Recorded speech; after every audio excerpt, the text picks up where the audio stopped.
दोस्तों, स्वागत है आपका प्राइस एक्शन सीरीज के पार्ट 6 में। अगर आपने पिछले पार्ट यानी पार्ट 5 देखा होगा तो उसमें हमने सिंगल कैंडलस्टिक पैटर्न्स को डिटेल में सीखा था। Hammer, inverted hammer, shooting star, doji और मारुबोजू जैसी कैंडल्स को हमने एग्जाम्पल के साथ समझा था। लेकिन आज हम उस नॉलेज को और भी गहराई से ले जाने वाले हैं, क्योंकि ट्रेडिंग में सिर्फ कैंडल का नाम याद कर लेना या उसका शेप पहचान लेना काफी नहीं है। असल खेल तो तब शुरू होता है जब आप उन कैंडलस्टिक पैटर्न्स को सपोर्ट, रेजिस्टेंस और ट्रेंड के साथ जोड़कर समझते हो। तो चलिए शुरुआत करते हैं, लेकिन उससे पहले एक बार कैंडल पैटर्न्स की कैटेगरी को क्लियर कर लेते हैं। कैंडलस्टिक पैटर्न्स को मोटे तौर पर 3 कैटेगरीज में बांटा गया है। नंबर 1, सिंगल कैंडलस्टिक पैटर्न, जहां सिर्फ एक ही कैंडल किसी ट्रेंड का सिग्नल देती है, जैसे कि hammer, inverted hammer, shooting star, hanging man, doji, marubozu. Number 2, double candlestick pattern, जहां 2 कैंडल्स मिलकर ट्रेंड, रिवर्सल या कंटिन्यूएशन का सिग्नल देती हैं, जैसे कि bullish engulfing, bearish engulfing, tweezer top, tweezer bottom. Triple candlestick pattern, जहां लगातार 3 कैंडल्स बनती हैं और वो मिलकर मार्केट का डायरेक्शन बताती हैं, जैसे कि morning star, evening star, 3 white soldiers, 3 black crows. आपको ये क्लियर हो गया होगा कि कैंडलस्टिक पैटर्न्स कितने टाइप्स के होते हैं और मार्केट में इनका यूज कहां होता है। लेकिन जैसा कि मैंने बोला, आज के इस वीडियो में हमारा फोकस सिर्फ और सिर्फ सिंगल कैंडलस्टिक पैटर्न पर रहेगा। अब सवाल ये उठता है कि अगर हमने पार्ट 5 में सिंगल कैंडलस्टिक पैटर्न्स को ऑलरेडी पढ़ लिया था, तो फिर इस पार्ट 6 में क्या नया है?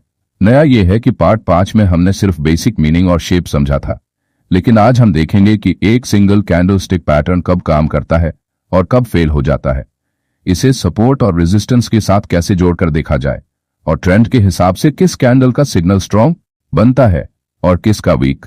आज का फोकस रहेगा सिर्फ सिंगल कैंडलस्टिक पैटर्न्स पर। अब चलिए एक एक करके इन्हें डिटेल में सीखते हैं। Single candlestick patterns. Number 1, hammer candlestick कैसा दिखता है? छोटा बॉडी, ऊपर की तरफ लंबी शैडो, नीचे की ओर कलर ग्रीन भी हो सकता है और रेड भी। मतलब कि हैमर बताता है कि सेलर्स ने मार्केट को नीचे धकेला, लेकिन बायर्स ने कंट्रोल लेकर प्राइस को ऊपर क्लोजिंग दी। ये कैंडल अगर हमेशा डाउन ट्रेंड या करेक्शन के बाद बने तो स्ट्रॉन्ग सिग्नल देता है, अगर अप ट्रेंड में बने तो उतना मीनिंगफुल नहीं होता। अब मान लो निफ्टी 22,000 के स्ट्रॉन्ग सपोर्ट पर है, वहां हैमर कैंडल बनता है, लंबी विक नीचे क्लोजिंग सपोर्ट के ऊपर। इसका मतलब है सेलर्स ने ब्रेक करने की कोशिश की, लेकिन बायर्स ने सपोर्ट बचा लिया। अब अगर हैमर के हाई को एक स्ट्रॉन्ग ग्रीन कैंडल ब्रेक करती है, तो इस ग्रीन कैंडल के हाई पे एंट्री लेंगे और हैमर के लो के नीचे स्टॉप लॉस रखेंगे। Target first resistance. लेकिन अगर हैमर हाई वॉल्यूम पर बने तो सिग्नल और भी स्ट्रॉन्ग हो जाता है। Number 2, inverted hammer. ये कैसा दिखता है? इन्वर्टेड हैमर बताता है कि बायर्स ने ऊपर पुश किया, लेकिन सेलर्स ने प्राइस को नीचे खींच लिया, लेकिन बायर्स अभी भी एक्टिव है। अगर ये डाउन ट्रेंड में बने तो ये अर्ली रिवर्सल सिग्नल हो सकता है। एग्जाम्पल, मान लो बैंक निफ्टी 48,000 से गिरकर 45,000 पर आता है और वहां स्ट्रॉन्ग सपोर्ट है। उस लेवल पर इन्वर्टेड हैमर बने, बायर्स ने ऊपर ले जाने की कोशिश की। अगर अगली कैंडल ग्रीन बने तो कॉन्फर्मेशन मिलता है कि ट्रेंड रिवर्स हो सकता है। अगर इन्वर्टेड हैमर सपोर्ट और वॉल्यूम हाई पर बने तो रिवर्सल का प्रोबेबिलिटी स्ट्रॉन्ग हो जाता है। नंबर 3, शूटिंग स्टार कैसा दिखता है? छोटा बॉडी नीचे, लंबी विक ऊपर, कलर रेड हो तो स्ट्रॉन्ग बेरिश। मतलब कि शूटिंग स्टार बताता है कि बायर्स ने ऊपर पुश किया, लेकिन सेलर्स ने कंट्रोल ले लिया और क्लोजिंग नीचे कर दी। शूटिंग स्टार हमेशा अप ट्रेंड में बनता है और टॉप पर रिवर्सल सिग्नल देता है। एग्जाम्पल, मान लो रिलायंस का चार्ट 3,200 रेजिस्टेंस तक पहुंच गया, वहां शूटिंग स्टार बनता है, लंबी अपर विक, छोटा बॉडी नीचे। इसका मतलब सेलर्स ने कंट्रोल ले लिया और प्राइस डाउन हो सकता है। अगर शूटिंग स्टार रेजिस्टेंस और हाई वॉल्यूम पर बने तो डाउनसाइड का चांस ज्यादा है। और अगला है हैंगिंग मैन। कैसा दिखता है? हैमर जैसा शेप, लेकिन अप ट्रेंड में बनता है, छोटा बॉडी ऊपर और लंबी विक नीचे। मतलब कि ये बताता है कि बायर्स तो कंट्रोल में है, लेकिन सेलर्स भी मार्केट में एंट्री कर चुके हैं। अप ट्रेंड कमजोर हो सकता है। हमेशा अप ट्रेंड के टॉप पर बने तो स्ट्रॉन्ग सिग्नल देता है। एग्जाम्पल, मान लो निफ्टी 23,000 तक लगातार चल रहा है, वहां हैंगिंग मैन बनता है। अगर अगली कैंडल रेड बने तो ट्रेंड रिवर्स हो सकता है। अगर हैंगिंग मैन हाई वॉल्यूम पर बने तो इसका मतलब सेलर्स का प्रेशर कॉन्फर्म है। और अगली कैंडल है डोजी कैंडलस्टिक। ये कैसा दिखता है?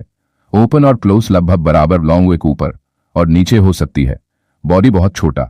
मतलब कि डोजी बताता है कि मार्केट में कंफ्यूजन है, ना बायर्स जीत पाए ना सेलर्स। अप ट्रेंड के टॉप पर बने तो रिवर्सल सिग्नल हो सकता है, डाउन ट्रेंड के बॉटम पर बने तो रिवर्सल सिग्नल हो सकता है। एग्जाम्पल, मान लो स्टॉक लगातार अप ट्रेंड में है और टॉप पर डोजी बनता है। अगर अगली कैंडल रेड बने तो डाउनसाइड पॉसिबल है। अगर डोजी सपोर्ट रेजिस्टेंस जोन पर बने तो सिग्नल स्ट्रांग हो जाता है। Types of doji. Dragonfly doji, लंबी विक नीचे, स्ट्रांग बुलिश सिग्नल, सपोर्ट पर बने तो। ग्रेवस्टोन डोजी, लंबी विक ऊपर, स्ट्रांग बेयरिश सिग्नल, रेजिस्टेंस पर बने तो गिरावट कॉन्फर्म। लॉन्ग लेग डोजी, दोनों और लंबी Wick, extreme confusion.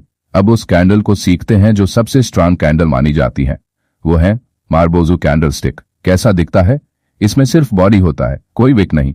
Pure green bullish marubozu या प्योर रेड बेरिश मारुबोजू। मतलब कि मारुबोजू बताता है कि पूरा कंट्रोल बायर्स या सेलर्स के पास है। बुलिश मारुबोजू अप ट्रेंड को स्ट्रॉन्ग करता है, बेरिश मारुबोजू डाउन ट्रेंड को स्ट्रॉन्ग करता है। एग्जाम्पल मान लो निफ्टी 22,000 सपोर्ट से बाउंस करके एक बड़ी ग्रीन मारुबोजू बनाता है। इसका मतलब बायर्स ने पूरा कंट्रोल ले लिया और रैली पॉसिबल है। अगर मारुबोजू हाई वॉल्यूम पर बने तो सिग्नल सुपर स्ट्रांग हो जाता है। अब इसके बाद समझते हैं स्पिनिंग टॉप ये कैसा दिखता है। छोटा बॉडी दोनों और लंबी विक, मतलब कि ये बताता है कि बायर्स और सेलर्स दोनों ही एक्टिव हैं, लेकिन किसी का कंट्रोल नहीं है। स्ट्रांग ट्रेंड के बाद स्पिनिंग टॉप बने तो ट्रेंड वीक हो सकता है। एग्जाम्पल मान लो स्टॉक लगातार अप ट्रेंड में है और टॉप पर स्पिनिंग टॉप बने। अगर अगली कैंडल रेड बने तो डाउनसाइड पॉसिबल है। अब इसके बाद इसे समझो पेपर अम्ब्रेला। ये भी हैमर हैंगिंग मैन जैसी ही फैमिली में आता है। अगर डाउन ट्रेंड में बने तो हैमर बुलिश, अगर अप ट्रेंड में बने तो हैंगिंग मैन बेरिश। और अब लास्ट हाई वेव कैंडल, ये कैसा दिखता है? बहुत लंबी विक, दोनों ओर बारी छोटा, मतलब कि मार्केट में एक्सट्रीम वॉलेटिलिटी और कंफ्यूजन। एग्जाम्पल, अगर सपोर्ट जोन पर हाई वेव कैंडल बने और फिर अगली कैंडल ग्रीन बने, बाउंस कॉन्फर्म। अब तक हमने लगभग सभी major single candlestick patterns cover कर लिए। Hammer, inverted hammer, shooting star, hanging man, doji, marubozu, spinning top, high wave आदि के साथ सिंगल कैंडलस्टिक पैटर्न अपने आप में इंपॉर्टेंट है, लेकिन जब आप इसे सपोर्ट, रेजिस्टेंस, ट्रेंड और वॉल्यूम के साथ जोड़कर देखते हो तो ये एक पावरफुल ट्रेडिंग टूल बन जाता है। अगले पार्ट में हम डबल कैंडलस्टिक पैटर्न्स पर गहराई से चर्चा करेंगे और देखेंगे कि इनका सिग्नल सिंगल कैंडल से कितना स्ट्रांग होता है। अब आपसे मेरा एक छोटा सा रिक्वेस्ट है, अगर आपको ये वीडियो पसंद आया और कुछ नया सीखने को मिला तो चैनल को सब्सक्राइब जरूर कीजिए और वीडियो को लाइक कर दीजिए, ताकि मुझे भी मोटिवेशन मिले और मैं आपके लिए और भी बेहतर कंटेंट लाता रहूं।